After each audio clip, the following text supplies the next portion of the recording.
My topic is salmon. There are many types of salmon. White salmon, red salmon, king salmon, and so on.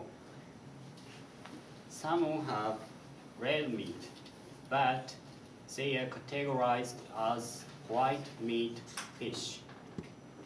This reason their meat is red is the fact that salmon always eat crab or shrimp, which color is red. Salmon are born in a river, but soon after they go to the sea, and until they grow up, they live in the sea. To release their eggs, adult salmon return to the river where they are born.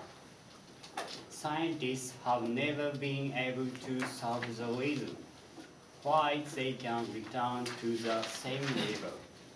Thank you for listening.